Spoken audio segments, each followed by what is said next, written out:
Hi friends, எல்லோரும் அப்படி இருக்கீங்க? நான் உங்கள் அன்பு தோழி ராஜி. இன்றைக்கி வந்துங்க நம்ம பிக்சர் நீங்கள் பார்த்துட்ருக்கீங்க இல்லையா?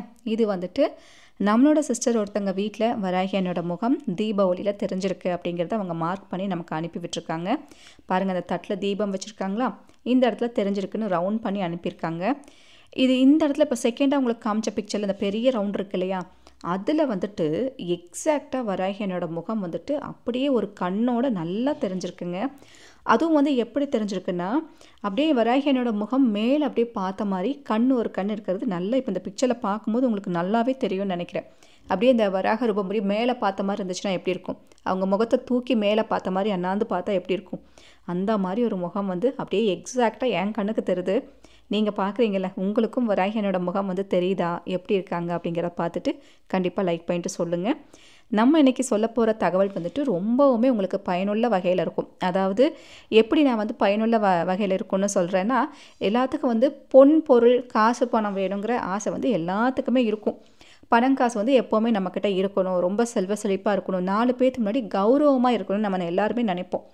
அப்பேற்பட்ட பணம் காசு நகை இதெல்லாம் நம்மக்கிட்ட நிரந்தரமாக தங்கி இருக்கணும். அந்த விஷயமெல்லாம் நிரந்தரமாக நம்மக்கிட்ட இருக்கணும்னா இப்போ நான் சொல்கிற இந்த டெக்னிக்கை வந்து நீங்கள் ஃபாலோ பண்ணி பாருங்கள். நம்ம வீடியோ வந்து தொடர்ந்து பார்த்துட்ருக்கிறவங்களுக்கு தெரியும், நம்மளோட வராகமூர்த்தி சித்தரையா யார் அப்படிங்கிறது என்னுடைய குரு. நம்மளோட வராகமூர்த்தி சித்தரையா அவர் மூலமாக தான் நவமூலிகையாகம் இது எல்லாமே வந்து இருக்குது. உங்களுக்கு எல்லாத்துக்குமே வந்து தெரியும்னு நினைக்கிறேன். ஸோ வந்துட்டு நிறைய விஷயங்கள் சித்தர்கள் குறிப்பிலேருந்து சொன்ன விஷயங்கள் நம்ம சேனலில் போட்டு நிறைய பேர் ஃபாலோ பண்ணி இப்போ வரைக்கும் அதை கண்டினியூ பண்ணிகிட்ருக்கீங்க. சொல்கிற விஷயம் எல்லாம் ஃபாலோ பண்ணி அதை சக்ஸஸும் ஆகிட்டுருக்கு. நான் வந்து பர்சனலாக செஞ்ச ஒரு மெத்தடுனா இது வந்துட்டு ரொம்ப நல்லா வந்து ஒர்க் அவுட் ஆகுதுங்க. ஏன் வந்து நான் இதை இப்படி சொல்கிறேன்னா, நிறைய பேர் நீங்கள் அனுபவ ரீதியாக இந்த மாதிரி விஷயத்தை நீங்கள் ஃபேஸ் பண்ணியிருப்பீங்க. அப்படி எதனால் நீங்கள் ஃபேஸ் பண்ணியிருக்கீங்கன்னா கண்டிப்பாக கமெண்ட் பாக்ஸில் எனக்கு சொல்லுங்கள். நானும் கூட என்னோடய லைஃப்பில் நான் பார்த்துருக்கேன். அதாவது ஒரு நகைக்கும் ஒரு பணத்துக்கும் இருக்கிற மதிப்பு கூட இன்றைக்கி சக மனுஷனுக்கு வந்து இருக்கான்னு கேட்டால் கண்டிப்பாக இருக்காதுங்க. நம்மளை பார்க்குறவங்க எப்படி பார்ப்பாங்கன்னா, நம்ம காதில் கழுத்தில் ஏதாவது நகை நட்டு போட்டிருக்கோமா, அவங்களோட வசதி வாய்ப்பு எப்படி இருக்குது பொறுத்து தான் அவங்களுக்கான மதிப்பே வந்து கொடுக்குறாங்க. அப்போ இந்த மாதிரி இருக்கிறவங்க நீங்கள் இதெல்லாம் உங்களுக்கு கிடைக்குது, இல்லாதவங்க நாங்கள் என்ன பண்ணட்டும் அப்படிங்கிற மாதிரி கூட நிறைய பேத்துக்கு மனசில் ஒரு ஏக்கம் இருக்கும். நான் சொல்கிற இந்த டெக்னிக்கை வந்து ட்ரை பண்ணி பாருங்கள். நம்மக்கிட்ட ஒரு குண்டுமணி நகை இருந்தாலும் கூட அது நம்மக்கிட்ட தங்கி இருக்கணும்னு தான் நம்ம நினைப்போம். பணம் காசு கொஞ்சம் கொஞ்சமாக நம்மக்கிட்ட சேர்ந்துனா கூட அதை சிறுக சிறுக சேர்த்து வைக்கணும்னு தான் நம்ம நினைப்போம். இந்த மெத்தட் வந்துட்டு பணம் காசு நகை நட்டெல்லாம் வந்து நம்மக்கிட்ட பர்மனெண்ட்டாக நம்மக்கிட்ட இருக்கிறக்கும் அதிகமாக சேர்றதுக்குமான ஒரு மெத்தட் இது. சரிங்களா? இது வந்துட்டு நான் வந்து கிட்டத்தட்ட ஒரு 3-4 வருஷமாக நான் ஃபாலோ பண்ணிகிட்ருக்கேன். அதுவும் பார்த்திங்கன்னா பர்டிகுலராக புதன்ஹோரை டைமிங்கில் தான் இது செய்யணும். அதனால தான் இன்றைக்கி இந்த வீடியோ வந்து நான் கொடுத்துருக்கேன். ரொம்ப சூப்பராக ஒர்க் அவுட் ஆகுங்க. சில விஷயங்களை நம்ம நம்பிக்கையோட கரெக்டாக ஃபாலோ பண்ணிட்டு வரும்போது தான் அதோட எஃபெக்ட் எப்படி இருக்குங்கிறது உங்களுக்கு தெரியும். இப்போ இது வந்துட்டு எதுக்கு பண்ணலாம் அப்படிங்கிறது உங்களுக்கு சொல்லிட்டேன். இது மட்டும் இல்லாமல் இப்போ நீங்கள் ஒரு பிஸ்னஸ் பண்ணுறீங்க, நான் டெய்லி ஒரு கடை வச்சுருக்கேன், ஒரு காசு பணம் புழங்குற இடம், எனக்கு வந்து நல்ல வருமானம் வரணும், ஒரு வேலைக்கு போயிட்டுருக்கேன் நல்ல வருமானம் வரணும், இப்படியெல்லாம் நினைக்கிறவங்க கூட உங்கள் வருமானத்தை அதிகப்படுத்துறதுக்கு இது நல்லா ஹெல்ப் பண்ணும். இருக்கிற பணத்தை இரட்டிப்பாக்குறதுக்கு இது நல்லா ஹெல்ப் பண்ணுங்க. நகை இருக்குன்னா அந்த நகை அடிக்கடி பேங்க்குக்கு போகுதுன்னா அந்த நகை பேங்க்குக்கு போகாமல் உங்கள்கிட்ட அப்படியே தங்கி இருக்கிறக்கும், மேலும் மேலும் நகைகள்லாம் சேர்றக்குமே இது ரொம்ப ஹெல்ப் பண்ணும். ஸோ பணம் நகை சம்மந்தப்பட்ட எல்லா விஷயத்துக்கும் இது சூப்பராக ஹெல்ப் பண்ணுங்க. இதுக்கு வந்து நம்ம என்னெல்லாம் செய்யணும், என்ன பொருள் வேணுங்கிறது நான் சொல்கிறேன், நோட் பண்ணி வச்சுக்கோங்க. இப்போ பிக்சரில் பார்க்குறீங்களே, புதன்ஹோரை டைமிங்ஸ் எப்போல்லாம் இருக்குது அப்படிங்கிறது உங்களுக்கு காமிச்சிருக்கேன். இதுதான் ரெகுலராக வரும். சரிங்களா? அதனால் நான் டைமிங் வந்து நோட் பண்ணி வச்சுக்கோங்க. இது சேஞ்ச் ஆகாது. ஒரு வாட்டி இப்படி மாறியெல்லாம் வராது. இப்படி தான் இருக்கும் இந்த டைமிங். காலையிலனா 6 to 7, நீங்கள் மதியம் பண்ணுறீங்க ஆஃப்டர்நூன்னா 1 to 2, ராத்திரி பண்ணுறதுனா 8 to 9. சரிங்களா? இந்த மாதிரி டைமிங்ஸில் இருக்குது. உங்களுக்கு எந்த டைமிங் வந்து கன்வீனியண்ட்டாக இருக்குமோ அந்த டைமிங்கை செலக்ட் பண்ணிவிட்டு அந்த 1 மணி நேரமும் வந்து அந்த தீபம் வந்து இருக்கிற மாதிரி பார்த்துக்கோங்க. இதுக்கு வந்து தேவையான பொருள் என்னென்னா வெள்ளி விளக்குங்க. அதாவது வெள்ளி விளக்கு இருக்கிறவங்க நீங்கள் அதில் பண்ணுங்கள். அப்படி இல்லைன்னா நீங்கள் வந்துட்டு சாதாரண அகல் விளக்கு வச்சுட்டு கூட அதில் வெள்ளி பொருளை வந்து போட்டுட்டு நீங்கள் பண்ணலாங்க. இது வந்து எப்படி செய்யணும்னா, இப்போ எங்கள் வீட்டில் வந்து நான் வெள்ளி விளக்கு இந்த வழிபாட்டுக்குனே நான் வாங்கி வச்சுருந்தது. சரிங்களா? ஒரு சின்ன 2 அகல் விளக்கு மாதிரியே வந்துட்டு வெள்ளியில் வந்து அகல் விளக்கு உங்களுக்கு கிடைக்கிது.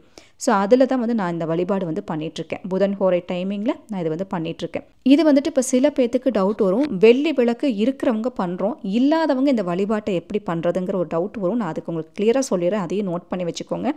அதுக்கு முன்னாடி இதுவரை நம்ம சேனல் நீங்கள் சப்ஸ்கிரைப் பண்ணாமல் பார்த்துட்ருக்கீங்கன்னா கண்டிப்பாக சப்ஸ்கிரைப் பண்ணி எனக்கும் சப்போர்ட் பண்ணுங்கள். அப்போ தான் நான் இது மாதிரி போடுற வீடியோலாம் உங்களுக்கு நோட்டிஃபிகேஷனாக வரும். நான் சொல்கிற பதிவு ஏதாவது ஒரு வகையில் உங்களுக்கு பிடிச்சிருக்குன்னா கண்டிப்பாக ஒரு லைக் கொடுங்க, நானும் சந்தோஷப்படுவேன். இப்போ நான் இது என்ன பண்ணியிருக்கேன்னா, இது மாதிரி வந்து ஒரு ஜோடி விளக்குங்க. இது ஒரு விளக்கு உங்களுக்கு காமிச்சிருக்கேன், இன்னொரு விளக்கு இருக்குது. 2 விளக்கு வாங்கி வச்சுருக்கேன். வெள்ளியில் 2 காசும் வாங்கி வச்சுருக்கேன், சில்வர் காசு. இந்த வழிபாட்டுக்குன்னே நான் இது வாங்கி வச்சது. எனக்கு அது நல்ல ஒர்க் அவுட் ஆகுது. உங்களால் முடிஞ்சால் இருக்கிறவங்க அது பண்ணுங்கள். இல்லைன்னா நார்மலான அகல் விளக்கு வச்சு கூட பண்ணலாம். இப்போ வெள்ளி விளக்கு இருக்கிறவங்க அந்த வெள்ளி காசு உள்ளே போட்டு நீங்கள் பண்ணலாம். அப்படி இல்லைன்னா வெள்ளி விளக்கு இருக்கிறவங்க அந்த எண்ணெய்க்குள்ளே சாதாரண ₹1 காசு போட்டு கூட நீங்கள் பண்ணலாம். உங்கள்கிட்ட நார்மலான காயின் இருக்கும் இல்லையா, அந்த காயினை கூட வெள்ளி விளக்குக்குள்ளே அந்த காசு போட்டு நீங்கள் தீபம் வந்து புதன் ஹோரையில் நீங்கள் வைக்கணும். சரிங்களா? இப்படி வச்சு முடிச்சுட்டு இந்த காசை என்ன பண்ணணுன்னா தொடச்சி, நீங்கள் கல்லாப்பெட்டியில் போடுறவங்களா இருந்துச்சுன்னா கல்லாப்பெட்டியில் அந்த காசை போட்டு வச்சுக்கோங்க. இல்லைன்னா நகைப்பெட்டியில் ஒன்று. நான் 2 விளக்கு வச்சுருக்கனால 2லேயுமே காசு போட்டு வச்சுருப்பேன். இப்போ ஒரு காசு எடுத்துகிட்டு என்ன பண்ணுவேன்னா பணம் வைக்கிற இடத்துல வச்சுருவேன். இன்னொரு காசு எடுத்துகிட்டு நகை வைக்கிற இடத்துல வச்சுருவேன். இப்படி வைக்கும் போது அது எனக்கு ஒரு பாசிட்டிவான ஒரு திரும்ப திரும்ப எனக்கு ஒரு நல்ல விஷயம் நடக்கிற மாதிரி எனக்கு ஒரு ஃபீலிங்கு அது நடந்துட்டு தான் இருக்குது. அதனால வந்து நான் இப்படி பண்ணிகிட்ருக்கு. இப்போ நார்மலான அகல் விளக்கில் நீங்கள் வைக்கிற மாதிரி இருந்துச்சுன்னா 2 அகல் விளக்கு எடுத்துக்கோங்க. 2 அகல் விளக்குக்குள்ளேயும் நார்மலான காசு நம்ம காயின் வச்சுருப்போம் இல்லைங்களா, அந்த காசு ஒரு விளக்குக்குள்ளேயும் நீங்கள் போட்டு விளக்கு வைங்க. வச்சதுக்கப்புறம் அந்த காசு எடுத்து நீங்கள் ஒரு பிஸ்னஸ் பண்ணுறீங்கன்னா அந்த காசை எடுத்து நீங்கள் கல்லாப்பெட்டியில் போட்டு வச்சுக்கலாம். இல்லைன்னா நகை வைக்கிற இடத்துல நீங்கள் வச்சுக்கலாம். இந்த காசை செலவு பண்ணலாமான்னு கேட்டால் நீங்கள் செலவு பண்ணலாம். கொஞ்சம் கொஞ்சமாக நீங்கள் சேர்த்து வச்சுட்டு, இப்போ ஒரு நகை நீங்கள் பர்ச்சேஸ் பண்ண போகிறீங்க, உங்கள்கிட்ட ஒரு ₹10 சேர்ந்துருக்கு.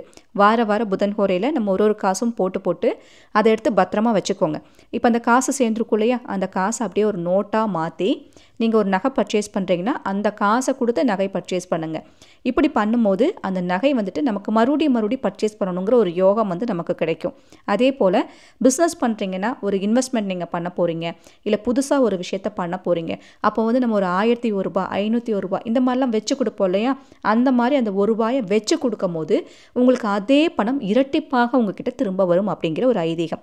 ஸோ இப்படித்தான் வந்துட்டு நார்மலாக நீங்கள் அகல் விளக்கு வச்சு பண்ணுறவங்க இந்த மாதிரி நீங்கள் பண்ணலாம். இதில் இன்னொரு டெக்னிக் இருக்குங்க. நீங்கள் வெள்ளி விளக்கு இல்லாதவங்க அகல் விளக்குக்குள்ளே வெள்ளி பொருளை போட்டு கூட நீங்கள் பண்ணலாம். இப்போ சில பேர் வந்து மோதிரம் வச்சுருப்பீங்க, வெள்ளி மோதிரம் வச்சுருப்பீங்க, வெள்ளி பெண்டன்ட் ஏதாவது வச்சுருக்கீங்க, வெள்ளி கமல் வச்சுருக்கீங்க, வெள்ளி கொலுசும் கூட இருந்துச்சுன்னா நீங்கள் அதை யூஸ் பண்ணலாம்.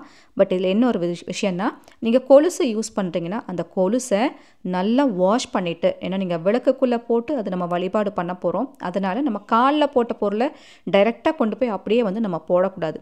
இதில் இன்னொரு விஷயம் என்னென்னா, நம்ம அணிகலனாக போடுற எந்த ஒரு பொருளையும் விளக்குக்குள்ளே டைரெக்டாக அப்படி போடாமல் நீங்கள் அதை நல்லா வாஷ் பண்ணி, தண்ணியில் நல்லா வாஷ் பண்ணி, காய்ச்சாத நல்லா பசும்பாலை நல்லா ஊற வச்சு அந்த பாலை நல்லா சுத்தம் பண்ணிவிட்டு நீங்கள் அதுக்கப்புறம் அந்த பொருளை நல்லா காய வச்சு எடுத்து விளக்குக்குள்ளே போட்டு நீங்கள் வழிபாடு பண்ணலாம். ஸோ இப்படி பன்னீர் வச்சு கூட நீங்கள் வாஷ் பண்ணலாங்க. இப்படி வந்து செய்யும் போது அதோட மகத்துவம் வந்து வேறு மாதிரி இருக்கும். ஏன்னா நம்ம யூஸ் பண்ணுற பொருள் இல்லையா, அதில் நல்லதும் இருக்கும் கெட்டதும் இருக்கும், எல்லாமே அந்த பொருள் வந்து அப்சர்வ் பண்ணுறதுனால இப்படி வந்து செஞ்சுட்டு செய்யும் போது நல்ல உங்களுக்கு ஒரு ரிசல்ட் வந்து கிடைக்கும். இப்படி வழிபாடு செஞ்சு முடிச்சதுக்கப்புறம் உங்களோட பொருள் அது அணிகலனாக இருக்கும் பட்சத்தில் நீங்கள் எடுத்து மறுபடியும் வாஷ் பண்ணிவிட்டு போட்டுக்கலாம்.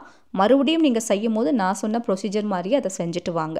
உங்களால் முடிஞ்சதுன்னா ஃப்யூச்சரில் எப்போயாவது நீங்கள் ஒரு வெள்ளி விளக்கு வாங்குறீங்கன்னா இந்த வழிபாடை கண்டிப்பாக வெள்ளி விளக்கில் செய்யும் போது இன்னுமே நல்ல டபுள் மடங்கு உங்களுக்கு எஃபெக்ட் கிடைக்கும். சரிங்களா? எப்போயாவது பண்ணுறக்கு சான்ஸ் கிடைச்சதுன்னா கண்டிப்பாக பண்ணி பாருங்கள். இது ரொம்ப நல்ல எஃபெக்ட் கொடுக்குங்க. நான் செஞ்சிட்ருக்கிறேன். ரொம்ப நல்ல ஒரு டிஃப்ரெண்ட் எனக்கு தெரியுது. அதனால தான் வந்து நான் இன்றைக்கி புதன் ஹோரையில் இன்றைக்கி உங்களுக்கு இது சொல்லலாமே அப்படின்ட்டு நான் சொல்லியிருக்கேன். டைமிங்ஸ் நீங்கள் பார்த்துக்கோங்க, அதுக்கு தகுந்த மாதிரி நீங்கள் பண்ணிக்கோங்க. சரிங்களா? ஐ திங்க் நான் சொன்ன இந்த இன்ஃபர்மேஷன் உங்களுக்கு பயனுள்ள வகையில் இருக்குது, பிடிச்சிருக்குன்னா ஒரு லைக் கொடுங்க, உங்கள் ஃப்ரெண்ட்ஸுக்கும் ஷேர் பண்ணிடுங்க. இது போல் பல இன்ஃபர்மேஷன்ஸில் நான் காத்துட்டே இருக்கேன். உங்கள் அன்பு தோழி ராஜி. Thank you so much.